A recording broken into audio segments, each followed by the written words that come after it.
tracking new storms in the Atlantic and over Asia. Some major U.S. air carriers are now under scrutiny over their frequent flyer programs. Reconsider level of travel 3 from the U.S. Department of State. A new luxury small ship in the world of cruising. And win a handsome reward for being the unluckiest traveler. Stay tuned to get the details on these stories and more, bringing you the top travel headlines from around the world now. But first,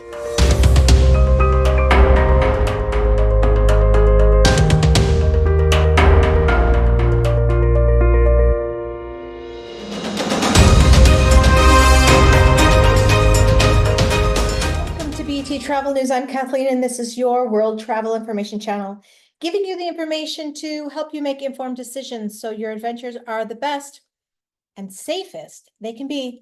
We also share insights into new and innovative ways to travel around the world. Now, on to the first headline. Tracking 4 areas in the Atlantic Basin for possible development, the National Hurricane Center is stating that 2 are either in or headed for the Gulf of Mexico. 1 is off the East Coast. The 4th system is located in the Eastern Atlantic. After more than 2 weeks since the last time a named storm, which was Hurricane Ernesto, roamed the Atlantic Basin, the next Atlantic storm will be Francine, although it's not a certainty that any of the 4 systems being watched right now will gain the name. There's also a Gulf disturbance off the Texas coast with heavy rain threat. This area of low pressure is along an old stationary front and is producing showers and thunderstorms over a broad area from off the northeast Mexican coast and two parts of Florida. Now, let's take a look at the other side of the world. Typhoon Yogi. After killing 16 people in the northern Philippines earlier this week, Yogi hit mainland Chinese island of Hainan. These are the highlights in Hainan, Guangdong. 574,500 people have been evacuated. There are power outages affecting 830,000 Hainan households. Schools are shut. Flights have been canceled in southern China. Hong Kong Stock Exchange and businesses have been closed. China sends task forces to guide flood and typhoon prevention of the strongest storm of this year. What you should expect. Places will be boarded up and some bridges, hotels, and flights will be closed and or canceled or on a delay. Remember that hurricane season runs from June through October, and September is usually the most active month of the Atlantic hurricane season, and recent years have borne out that dangerous reputation. Worrying will not be helpful, but you should be prepared. If you plan a cruise or plan to fly in or out of an airport in the affected areas, do these things. Always get travel insurance. Follow a channel that will give you updates on weather. Make a plan B. Contact your travel advisor for help with any of these things. Headline 2. I love cruising. From mass markets to luxury yachts, there is something for everyone. If you want to know more about the style of cruising, watch the show from a few days ago. I'll put that one up next here. Windstar is considered luxury small ship sailing, and they are adding to their fleet. The Starseeker is a 112-suite vessel whose inaugural season will include the Caribbean, Alaska, and Japan.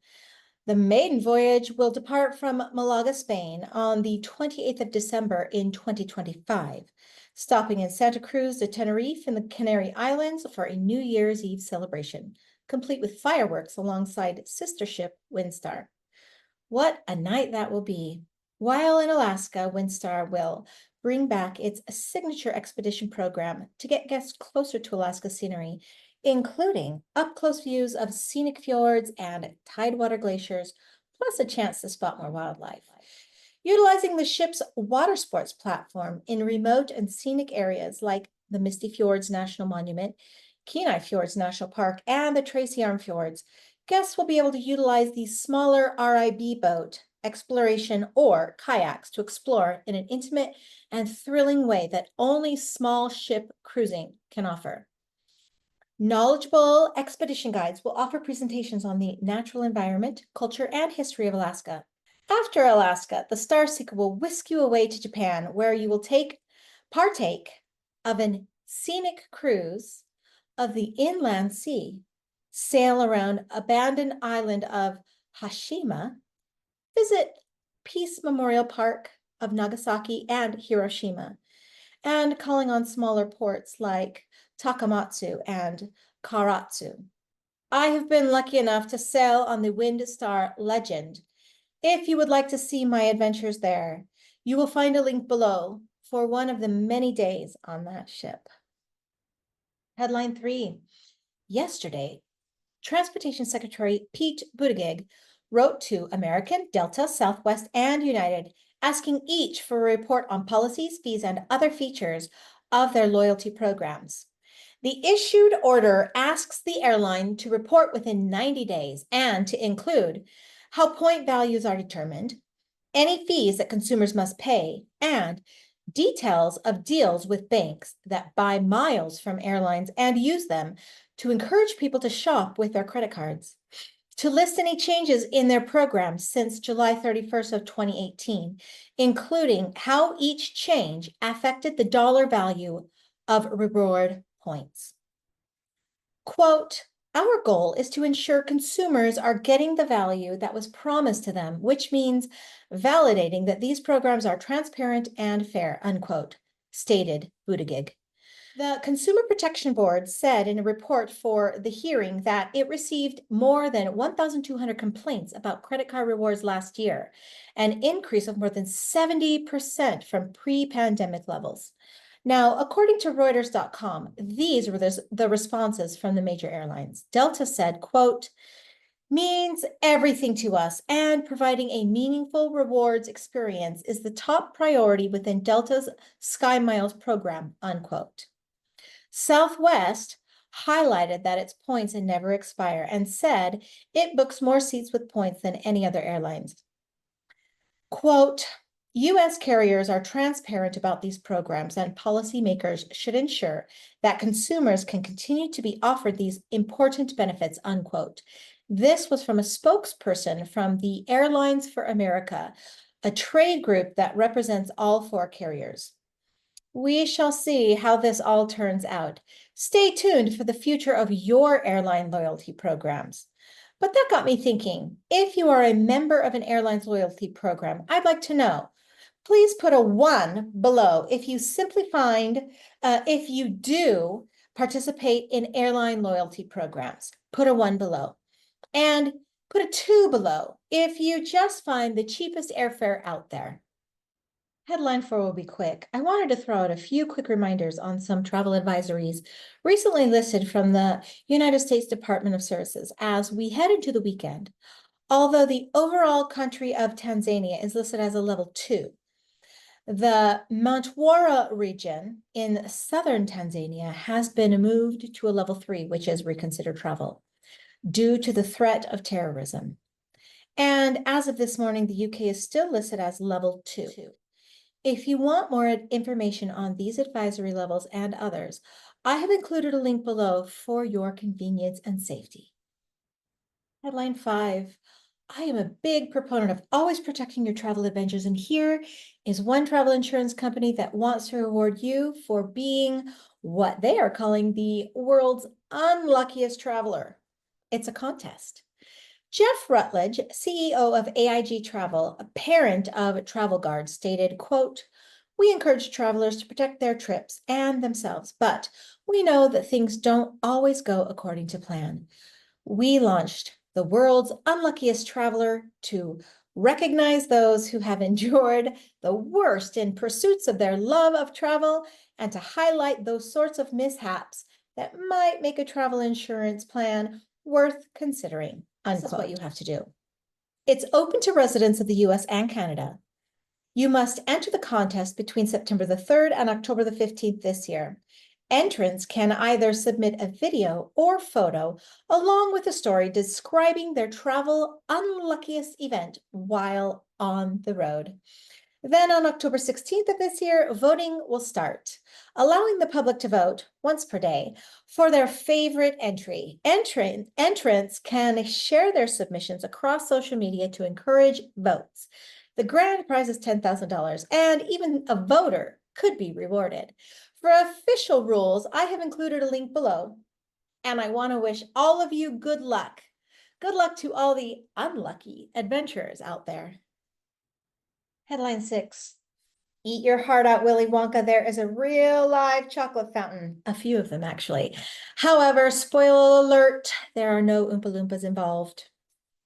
Is it dark, white, milk, with nuts or without, truffled or liqueured? There are so many ways to enjoy the delicacy of chocolate, earning a reputation over its long history. Steeped in witchcraft as well as an aphrodisiac, those magical beans give us so much delight. Cacao was part of the Mayo-Chinchipe culture about 5,300 years ago. Researchers from the University of British Columbia published their findings in the Journal of Nature, Ecology, and Evolution and stated that the Santa Ana La Florida, or SALF, site in southeast Ecuador provides the proof. Quote, "To our knowledge, these findings constitute the earliest evidence of tea cacao use in the Americas," unquote. Eating chocolate while you travel across the world, is there a better experience out there? Let's start on the West Coast. The Wild Berry Park store in Anchorage, Alaska, of course, touts the world's largest in volume chocolate waterfall. The falls pump over 3,000 pounds of molten chocolate down a 20-foot installation at any given time. Heading down to Oregon, you will find the oldest chocolate waterfall. Portland's owned Candy Basket Shop has a 21-foot towering cascade. Crafted from Italian marble and sculpted bronze, it spews an astounding 2,700 pounds of chocolate from top to bottom. Quote, "Please do not eat our chocolate cascade. We have samples available," unquote. You'll find that warning in front, as the chocolate has been recirculating for over 4 years and is open to the air and all who view it. Of course, Las Vegas won't be outdone. The Bellagio displays liquid chocolate in dark, medium, and white as it drizzles down a 27-foot tall ode to sweet treats. You can find the casino's patisserie, and then you will find the chocolate fountain. As you gaze wistfully into the streams, you will dream of chocolate rivers. Now, if you are a brownie lover, your next stop will be Chicago. The historic Palmer House Hilton holds its fame to fire, rebirth, and the invention of the brownie. Invented in 1893 for the Columbian World's Fair, Bertha's famous brownie is still served today. Skipping over to Canonsburg, Pennsylvania, you'll find the Saris Candies Factory. Their claim to fame is the 1,500-pound chocolate castle, which is remade multiple times a year and done up seasonally. So make sure to check that out if you are in the area. In 1938, the Sky Bar was invented under the Necco brands of candy. Sky Bar's cheery yellow wrapper revealed 4 chocolate-coated chambers, each containing a different flavor: caramel, peanut, vanilla, and fudge. Alas, in 2018, Necco went bankrupt. But the savvy Louise Mahiney, owner of a gourmet food shop in suburban Sudbury, bought the rights and intuitively brought back her favorite childhood treat. Now, one can find this nostalgic chocolate bar at what else? The Sky Bar. Ah, a cup of chocolate mousse sounds divine. But this is not quite the same kind of chocolate mousse. In Scarborough, Maine, at Len Libby Candies, you will find the proud 1,700-pound behemoth Lenny welcoming his patrons, along with a 388-pound mama bear Libby and her cubs, Coco and Chip, who are each 80 pounds. Lenny is a milk chocolate mousse the star of an edible animal habitat. Have you ever seen the movie Chocolat starring Johnny Depp? If not, you're missing out. But back to the story. When I read about this particular chocolateria, I immediately thought about that movie. Watch the movie, then go to the shop. You'll understand why. But I digress. Down in Mexico City, you will find La Rifa Chocolateria. I adore the fact that this chocolateria uses sustainable methods and every aspect of the supply chain is traceable and transparent. Drawn on Mexico's ancient history with these beans, Mesoamerican people from the Olmecs to the Mayans and Aztecs fermented and ground cacao into a frothy beverage, and the owners, Riza and Lozano, honor those methods. And although one can find this exact product over in Copenhagen at a Michelin star rated Noma, as the renowned chef Rene Redzepi decided to offer it at Noma after using it for his Mexican pop-up. A mug of hot cocoa here in Mexico City will only set you back a few bucks, around 30 to 60 pesos. One can choose from washed or fermented beans, brewed with water, milk, or almond milk, and infused with cardamom, honey, a mix of guajillo, and mulatto chilies, something to soothe even the most discerning Choco aficionado. Not to be left out, our European neighbors offer chocoholic confectionery delights as well. Did you know there are 2 La Sagrada Familias in Barcelona? The one by Gaudi and the one made of pure chocolate. Yes, you heard right. Honoring the evolution of chocolate, Barcelona has the Museo de la Chocolata. Staying true to the location, the majority of the sculptures are Spanish. However, one will still find a bit of American culture there too. Don't skip out on the chocolate artist classes or tastings. I'm sure you've heard of the Lindt Chocolatier, right? Well, just outside of Zurich, you will find the Lindt Factory, where you can see a 30-foot high chocolate fountain. It offers interactive experiences of the Lindt processes of making their chocolates. Make sure you buy your ticket well in advance of your trip, though, as they do sell out. Do you have a kitchen just for making chocolate creations? No, me either. However, the 17th and 18th century English kings and queens did. Hot chocolate was more coveted than a glass of fine wine. Long forgotten as chocolate became readily available to all shortly after that, the kitchens were lost to time. In 2013, however, in the Hampton Court Palace, the kitchen was rediscovered and is now open to the public for viewing, and one can even have a flight of hot chocolate in the Fountain Court Cafe. As always, any supplier that I have mentioned in this newscast is purely for your informational purposes only. I am not endorsed by or paid by any supplier. My goal is only to give you the best in what is new or out of the way in the world travel options. Well, that's it this time. Thank you for joining us. Make sure you subscribe, give me a thumbs up, turn on that notification bell to stay in the loop of what's happening in the world of travel. Ta-ta for now. Wishing you safe travels and great adventures ahead.